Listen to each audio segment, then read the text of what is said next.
उड़ीसा में एक railway station है जिसका नाम बालासोर होता है। वहाँ पर एक ट्रेन आकर खड़ी होती है, कोरोमंडल एक्सप्रेस।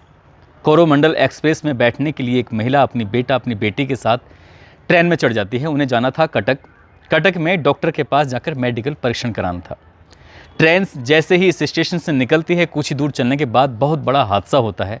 इतना बड़ा हादसा कि उस प्रदेश ही नहीं बल्कि पूरे देश को चीरती हुई ये खबर पूरी दुनिया में फैल जाती है कि इंडिया के इस हिस्से में ट्रेन हादसा है, इतने लोग मर गए हैं, इतने लोग घायल हो चुके हैं। इसी बीच में एक फ़ोन पहुंचता है इस महिला के पति के पास। इस महिला का पति होता है विनोद दास, और जैसे ही उसे सूचना मिलती है कि उसकी पत्नी, उसका बेटा, उसकी बेटी इस ट्रेन में सफ़र कर रहे थे, उसमें हादसा हो चुका है। वो दौड़ता हुआ जिस हालत में बदहवास वहाँ पर पहुँचता है, बालासोर में अड़ जाने के बाद अपनी बेटी को, अपने बेटे को, अपनी पत्नी को ढूंढ रहा था लेकिन नहीं मिलते। यहाँ से भद्रक पहुँचता है, सोरो पहुँचता है, गोपालपुर पहुँचता है, लेकिन तीनों जगह पर जाने के बाद भी उसे नहीं मिलते। तभी एक बार फिर से उसके पास फ़ोन पहुँचता है कि बघा नागा हाई स्कूल में कुछ लाशें रखी हुई हैं, वहाँ जाकर देखो, हो सकता है कि तुम्हारी पत्नी वहाँ पर हो। वो दौड़ता हुआ बदहवास हालत में सीधा वहाँ पहुँचता है और जाने के बाद सफ़ेद चादरों से लिपटी हुई कुछ लाशें पड़ी हुई थीं। उन्हीं लाशों में से जब एक लाश का चादर हटाकर देखने की कोशिश कर रहा था तो उसमें उसकी पत्नी होती है। अपनी पत्नी को देखकर उसकी हालत बहुत ज़्यादा ख़राब हो जाती है। वो अपने आप को संभाल भी नहीं पा रहा था कि आवाज़ लगती है कि विनोद दास मौके पर आइए। विनोद दास मौके पर जाते हैं। उन्हें 9.5 लाख रुपए का एक चेक मिलता है और साथ ही 50,000 रुपये नगद मिलते हैं। इस चेक और पैसे को लेकर, पत्नी की लाश को लेकर जब वहाँ से निकले, तभी एक पत्रकार ने सवाल पूछा कि क्या करोगे इस पैसे का। बस इतना कहना था, क्योंकि वो हिंदी बोल नहीं सकता था, हिंदी समझ जरूर सकता था। उसने जब रोना चीखना शुरू किया है तो जितने लोगों ने इस वीडियो को देखा, शायद किसी की भी आंखों से आंसू थमे नहीं होंगे। वो हिंदी नहीं समझ में आ रही थी, लेकिन उसके भाव इतने समझ में आ रहे थे। किसी ने नीचे लाइन में लिखा हुआ था, उसको ट्रांसलेट करते हुए, कि मेरा पूरा परिवार ख़त्म हो चुका है, अब इस दुनिया में मैं कैसे रहूँगा। ना बेटा है, ना बेटी है, ना पत्नी है। पत्नी की लाश तो मिल चुकी थी, लेकिन बेटा बेटी की लाश मिली भी नहीं थी। सरकार की तरफ से जो घोषणा हुई है, मरने वालों को 10 लाख रुपए, केंद्र सरकार की तरफ से 2 लाख रुपए, लगभग 36 लाख रुपए की रकम तो उसके पास होगी। वो अमीर जैसा फीलिंग तो लाएगा, लेकिन अपने बच्चे, अपने बेटा बेटी कहाँ से लेकर आएगा। आज जो मैं घटना आपको सुनाने जा रहा हूँ, ये घटना उसी हादसे के बाद की है। उसके हादसे के बाद क्या होता है और लोगों ने वहाँ पर क्या किया था इस हादसे के बाद। आदाब, नमस्कार, सत श्री अकाल। मैं उस्मान सैफी। आज की जो सच्ची घटना मैं आपको सुनाने जा रहा हूँ, ये सच्ची घटना है उड़ीसा प्रदेश का एक ज़िला है बालासोर, और इसी का एक स्टेशन है बघा नागा बाज़ार स्टेशन। दरअसल 2 जून 2023 की शाम लगभग 6:55 के आसपास का वक्त हो चला। इसी बीच में कोरोमंडल एक्सप्रेस अपने निर्धारित समय सीमा पर अपनी रफ्तार पर जा रही थी। बताया जाता है कि लगभग 126 किलोमीटर प्रति घंटे की रफ्तार से वो ट्रेन चल रही थी। उस ट्रेन को जिस जगह पर जाना था, उस जगह से हटकर वो लूप लाइन पर चली जाती है। लूप लाइन पर कैसे जाती है, रेल विभाग, पुलिस डिपार्टमेंट, सीबीआई, तमाम एजेंसियां भी इसी बात की जांच पड़ताल में जुटी हैं। लेकिन वो अपनी लाइन को छोड़कर जब लूप लाइन में जाती है, लूप लाइन में आगे पहुंचती है तो मालगाड़ी थी, मालगाड़ी में लोहा भरा हुआ था, उससे जाकर टकराती है और उसके जो इंजन होता है वो हवा में, जैसे क्या गुब्बारे उड़ जाते हैं, ऐसे ही इतने भारी भारी इंजन, भारी भारी डिब्बे हवा में उड़ने लगते हैं और इधर उधर जाकर गिरने लगते हैं। ये ज़ोर ज़ोर का धमाका जो होता है, इस धमाके की गूंज जो आसपास के इलाका था कई किलोमीटर तक, वहाँ तक फैल जाती है।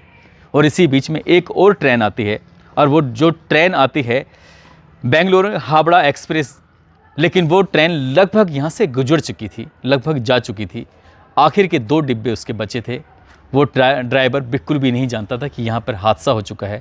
वो समझ नहीं पाया था कि यहाँ पर हादसा हो चुका है। हालांकि वहाँ पर अंधेरा था, धुआं सा हो चुका था, लेकिन उस धुआं के चूरते हुए वो निकल रहा था। और इसी बीच में उसके जो आखिर के 2 डिब्बे होते हैं, वो भी उस जो कोरोमंडल एक्सप्रेस होती है, उस एक्सप्रेस गाड़ी के जो डिब्बे थे चारों तरफ फैल जाते हैं। उन्हीं डिब्बों में से उसके बेंगलुरु हावड़ा एक्सप्रेस के 2 डिब्बे आखिर के टकरा जाते हैं और लगभग 17 डिब्बे इधर उधर फैल जाते हैं। इसके बाद जैसे ये डिब्बे फैलते हैं, जैसे ही धमाका होता है, इस धमाके के बाद चारों तरफ ये खबर आग की तरफ फैलने लगती है। लोग एक दूसरे को फ़ोन कर रहे थे, तभी एक फ़ोन घनघनाता है। एक फ़ोन जाता है राजू के पास। राजू साइकिल की दुकान चलाता है। बघा नागा बाज़ार में ही वो रहता है। उसके पास एक व्यक्ति, उसका दोस्त फ़ोन करके कहता है, राजू यहाँ लोचा हो गया है, तू कहाँ है? वो कहता है कि मैं दुकान को अपनी बढ़ा रहा हूँ, बस अभी आया। आना कहाँ है? जैसे ही आने की जगह बताई जाती है, सीमा बताई जाती है, तुरंत राजू अकेला नहीं बल्कि 10-20 लोगों से और कहता है, और दौड़ते दौड़ते जब इस स्टेशन पर पहुंचा था तो लगभग 7 बजे का टाइम हो चुका था। 4-5 मिनट उसको वहाँ तक पहुँचने में लग जाती है।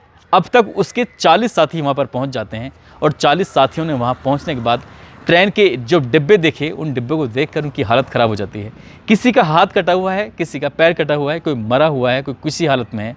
इस तरह से उसके 40 के 40 साथियों ने मिलकर लोगों को निकालना जब शुरू किया है, गिनती करते करते सुबह के 5 बज जाते हैं और 150 लोगों को वो जिंदा उन ट्रेनों के बोगियों से, डिब्बों से निकाल लेता है। कितने ही लोग ऐसे थे जो पानी मांग रहे थे। जैसे ही पानी पिलाने की कोशिश की जा रही थी तो पीछे से आवाज़ आती है कि पानी मत पिलाना, नहीं तो ये मर जाएगा। वो पानी पिलाना चाहता था क्योंकि वो लोग ऐसे भी थे, वो पानी जो मांग रहे थे वो मर भी रहे थे। वो कह रहा था कि मर तो रहा है, उसकी आंखों के सामने अब तक कई लोग मर चुके हैं, इनकी आखिरी इच्छा तो, इनकी आखिरी ख्वाहिश तो कम से कम पूरी कर दी जाए।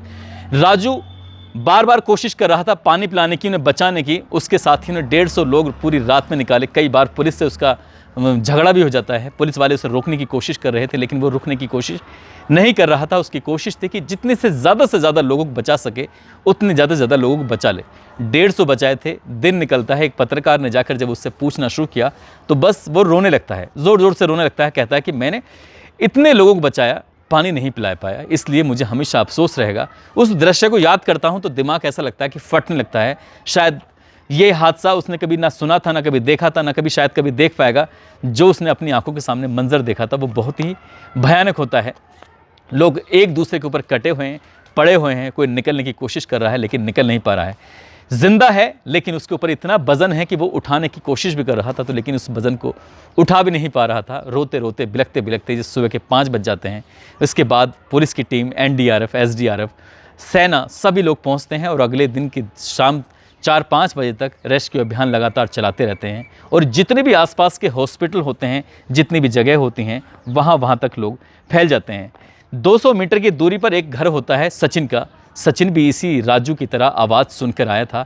उसका एक छोटा भाई होता है, उसका एक दोस्त होता है। अपने छोटे भाई को, अपने दोस्त को लेकर मौके पर पहुंचता है। तो जब यह मौके पर पहुंचते हैं तो अंधेरा काफ़ी हो चुका था, ये समझ नहीं पा रहे थे। छोटे भाई से कहता है कि जितनी जल्दी हो सके घर जाकर टॉर्च लेके आना और टॉर्च लेके जल्दी से यहाँ पर पहुँचना। छोटा भाई टॉर्च तो लेकर आया था भाई के कहने से, लेकिन घर से वो बाल्टी लेकर आता है पानी की, ताकि लोगों को पानी पिला सके। जिनकी हालत ठीक थी, जो लग रहा था ठीक थे, उस छोटे से बच्चे ने बस गांव जाता था, भर के बाल्टी लाता था, सबको पानी पिलाने की लगातार कोशिश कर रहा था। पूरी रात इन तीनों बच्चों को भी ऐसे ही बीत जाती है। किसी की उम्र 8 साल होती है, किसी की उम्र 12 साल होती है, कोई अभी 13 साल का था। जिसने दुनिया को भी ठीक से जाना नहीं था, समझा नहीं था, वो बच्चे बिना कुछ खाए पिए यहाँ लग जाते हैं। ऐसे ही ना जाने कितने ही लोग थे जो इस रेस्क्यू अभियान में सरकारी तंत्र से पहले पहुंच जाते हैं, उनसे ज़्यादा कहीं मेहनत करते हैं और उनसे ज़्यादा मेहनत करके लोगों की जान बचाने की लगातार कोशिश कर रहे थे। इसी बीच में एक सौभाग्य सारंगी होता है, उसी का पास के गांव होता है सौभाग्य सारंगी। उसका एक मेडिकल स्टोर होता है। उसको भी इस हादसे के बारे में खबर चलती है। वो अपना मेडिकल स्टोर पर एक गठरी बांधता है दवाइयों की, और गठरी बांधने के बाद टिटनेस का इंजेक्शन की भी गठरी अपने उस गठरी में रखता है। और यहाँ आने के बाद जितने भी लोग उसे दिखाई दे रहे थे, लग रहा था कि जरा सी भी चोट लगी है, उसको तुरंत वो टिटनेस का इंजेक्शन लगा रहा था। वो सोच रहा था। सौभाग्य से जब एक पत्रकार ने सवाल पूछा सौभाग्य सारंगी, तो कहता है कि 24 घंटे से ज़्यादा अगर समय बीत जाएगा तो इस इंजेक्शन का असर भी नहीं होगा, इसलिए 24 घंटे के अंदर अंदर टिटनेस का अगर इंजेक्शन लग जाए तो जिस जगह पर लोहा लगा है वो उस लोहे का असर होगा ही नहीं। उसने भी लगभग 8,000 रुपये की जो इंजेक्शन थे, जो उन्हें लेके आया था बेचने के लिए, वो 8,000 रुपये के इंजेक्शन वो लाता है और लगातार उससे भी पूरी रात ऐसी हो जाती है। दिन निकल आता है, लगातार लोगों को वो टिटनेस का इंजेक्शन लगा रहा था। उसने 2-4 लोगों को और अपने साथ लिया।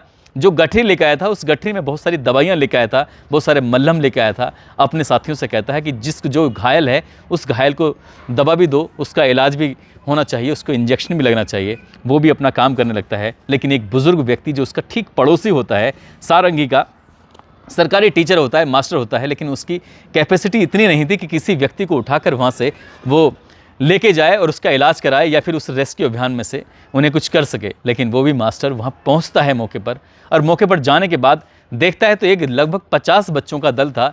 ज़्यादातर बच्चे 10, 12 या 14 साल के आसपास के होते हैं।